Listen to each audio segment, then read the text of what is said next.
யெகோவா ஈரே prayer team வழியாக தேவ நாமம் மகிமைப்படுவதாக உங்களையும் வெல்கம் பண்றேன். பிரியமானவர்களே, ஆண்டவரை நாம நேசிக்கிறோம், மகிமைப்படுத்துகிறோம். அவரை தகப்பனாக வழிகாட்டியாக நாம ஏற்றுக்கொண்டிருக்கிறோம். கர்த்தராகிய நமது தேவன் மகா மகிமைக்கும் துதிக்கும் கனத்திற்கும் உரியவர். அவருக்குரிய காரியங்கள்ல நமக்கு எப்போதுமே ஒரு தேவ பயம் காணப்பட வேண்டும். ஏன்னா இன்று நிறைய பேரிடத்துல தேவ காரியங்கள்ல ஒரு தேவ பயமின்மை காணப்படுகிறது. நமது விசுவாச வாழ்க்கையில அவரை குறித்த அன்பு ஒரு பக்கம்னா, அவரை குறித்த தேவ பயமும் நமக்கு அவசியம்.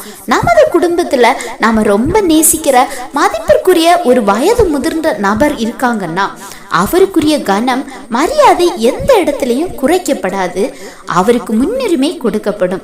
ஒரு மனிதருக்கே இவ்வளவு நாம முன்னுரிமை கொடுக்கும் போது சகலவும் படைத்த தேவாதி தேவனுக்கு நாம எவ்வளவு முதலிடம் கொடுக்கணும்.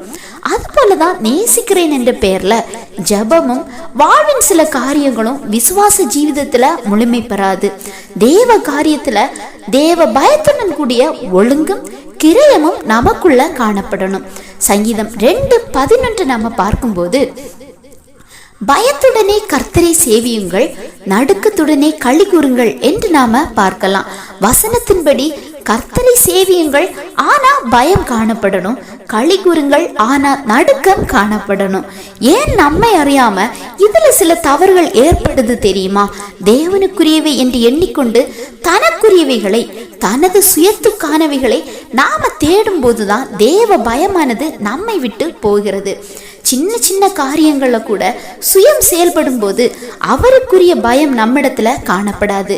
இந்த பூமிக்குரிய காரியங்கள்லயே நம்மிடத்துல ஒரு தேவ பயம் ஒழுங்கு ஆண்டவருடைய காரியத்துல காணப்படாத போது மகிமையான தேவ ராஜ்யத்துக்குரியவங்களாக நாம தகுதி பெறுவது எப்படி முடியும்? எனவே அசைவில்லாத உலகத்திற்கு அப்பாற்பட்ட தேவ ராஜ்யத்தை பெற நாம பயத்தோடும் பக்தியோடும் ஆராதனை செய்ய முதலிடம் கொடுக்க வேண்டும். எல்லாவற்றிலும் அதற்குரிய ஒழுங்கும் கிரயமும் தேவ காரியத்துல காணப்படணும். கர்த்தருக்குரியவைகளுக்கு கொடுக்க வேண்டிய முதலிடம் முக்கியத்துவம் சரியா கொடுக்கப்படணும். நமக்குரியவைகள் செயல்படும் போது எல்லாம் நாம கொடுப்போம், ஆனா 2ஆம் இடம் தான் நாம கொடுக்கிறோம். எனவே நம்மை நாமே கணக்கீடு போடலாம். எல்லாம் கர்த்தருக்காக பண்றேன், ஆனா எந்த இடத்தை கொடுக்கிறேன்? முதலிடமா 2ஆம் இடமா? அவருக்கு முதலிடம் கொடுக்கும் தேவ பயம் நம்மிடத்துல காணப்படுதா? இந்த செய்தி உங்களுக்கு பிரயோஜனமா இருந்திருக்கும் நம்புறேன். ஆண்டவர் தாமே உங்களை ஆசீர்வதிப்பாராக.